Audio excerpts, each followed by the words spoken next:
Hi. ഇന്ന് ഞാൻ ചെയ്യാൻ പോകുന്ന വീഡിയോ എന്താണെന്ന് അറിയാമോ?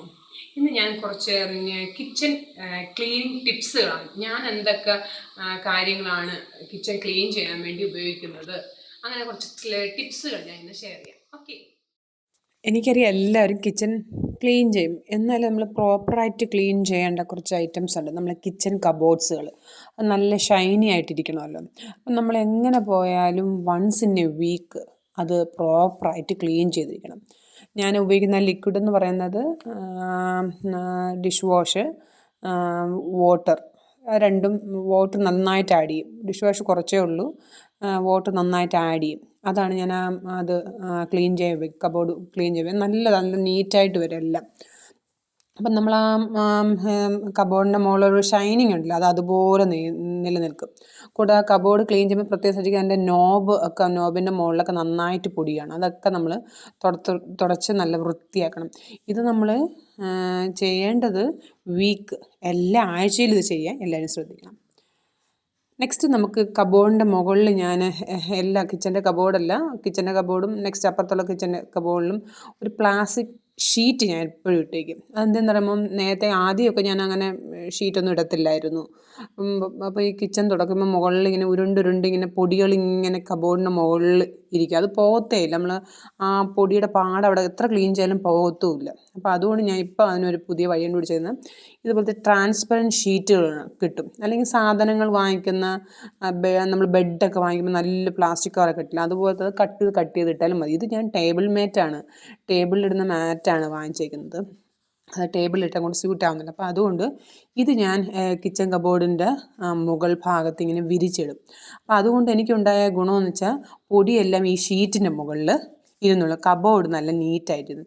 ഇതും വൺസ് ഇൻ എ വീക്ക് നമ്മൾ എടുത്ത് കഴുകി നന്നായിട്ട് വൈപ്പ് ചെയ്ത് തിരിച്ച് മുകളിൽ തന്നെ നമുക്ക് ഇടണം. അതുകൊണ്ട് നമുക്ക് ഒത്തിരി പൊടി നമ്മളെ കബോർഡ് നല്ല വൃത്തിയായിട്ടിരിക്കുകയും ചെയ്യും.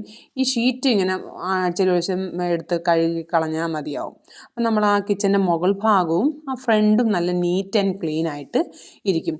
ഇതും മസ്റ്റായിട്ട് നമ്മൾ വൺസ് ഇൻ എ വീക്ക് ചെയ്തിരിക്കണം. നിങ്ങളെ സൗകര്യം പോലെ ഒരാഴ്ച നിങ്ങൾ ഇത് ചെയ്യണം. നന്നായിട്ട് വൈപ്പ് ചെയ്യണം കേട്ടോ. ആ വെള്ളത്തോട് കൂടി വയ്ക്കുകയും ചെയ്യരുത്. നമ്മളെ കബോർഡല്ലേ, കിച്ചൻ്റെ കബോർഡല്ലേ. അപ്പോൾ അത് നന്നായിട്ട് വൈപ്പ് ചെയ്തിട്ട് വേണം വയ്ക്കാൻ. അപ്പോൾ നിങ്ങൾ ശ്രദ്ധിച്ചാൽ മതി, ഞാൻ എല്ലാ കബോർഡിലും മുകളിൽ ഈ ഷീറ്റ്, പ്ലാസ്റ്റിക് ഷീറ്റ്, ഇങ്ങനെ ഈ ടേബിൾ മാറ്റ് തന്നെ വാങ്ങിക്കണമെന്ന് നിർബന്ധമൊന്നുമില്ല. ഇപ്പോൾ ഈ ഫസ്റ്റ് കിച്ചണിൻ്റെ അവിടെ ഞാൻ ടേബിൾ മാറ്റ് എല്ലായിടത്തും ഇട്ടേക്കുന്നത്. അതെനിക്ക് ഉണ്ടായിരുന്നു, എൻ്റെ കയ്യിലുണ്ടായിരുന്നു. പക്ഷേ അപ്പുറത്തെ കിച്ചണിൽ എൻ്റെ കയ്യിൽ ഇല്ലായിരുന്നു. ഞാൻ ബെഡ് വാങ്ങിച്ച പ്ലാസ്റ്റിക് കവർ കട്ട് ചെയ്ത് നിവർത്തി അങ്ങ് ഇട്ടേക്കണം. അപ്പോൾ എന്തായാലും ഇത് നിങ്ങൾ ചെയ്താൽ ഒത്തിരി നമുക്ക് ഒത്തിരി കൺട്രോൾ ചെയ്യാൻ പറ്റും.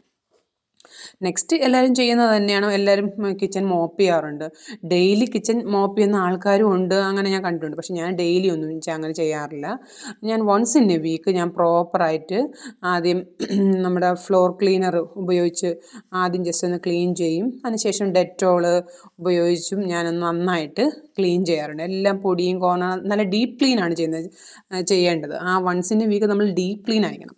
നെക്സ്റ്റ് മോപ്പ് ചെയ്യണം. നമ്മുടെ കിച്ചണിൽ നമ്മൾ ചവിട്ടുന്ന ആ മാറ്റ് നന്നായിട്ട് നമ്മൾ മോപ്പ് ചെയ്തിരിക്കണം. അപ്പോൾ ആ പൊടിയൊക്കെ നമുക്ക് മാറ്റാം. ഇതെല്ലാം വൺസ് ഇൻ എ വീക്ക് നിങ്ങൾ ചെയ്തിരിക്കണം. അപ്പോൾ എന്നും means once in a week ചെയ്യുമ്പോൾ ഒരു കുഴപ്പമില്ല.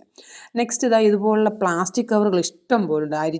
അരി വാങ്ങിക്കുന്ന ചാക്കുകളൊക്കെ നമ്മളിങ്ങനെ കൂട്ടി വയ്ക്കും അല്ലേ, അത് അവിടുന്ന് മാറ്റണം.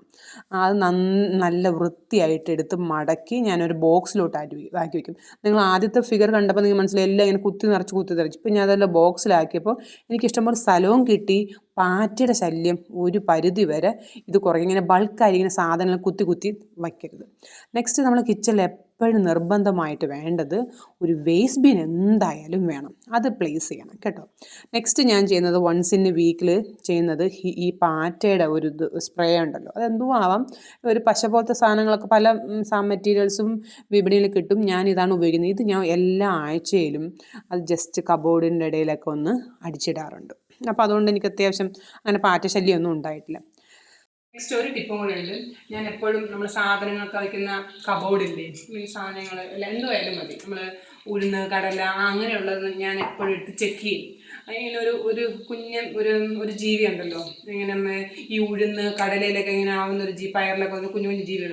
അപ്പോൾ അത് വരാതിരിക്കാൻ വേണ്ടി നമ്മൾ ബേ ലീഫ്, അതായത് നമ്മുടെ വയനയില ഉണക്കിയത്, അത് ഓരോ പീസ് ഇത് ഓപ്പൺ ചെയ്ത് ഇതിനകത്ത് ഇട്ട് കൊടുക്കണം. അപ്പം ഇങ്ങനെയുള്ള ജീവികളൊന്നും വരത്തില്ല.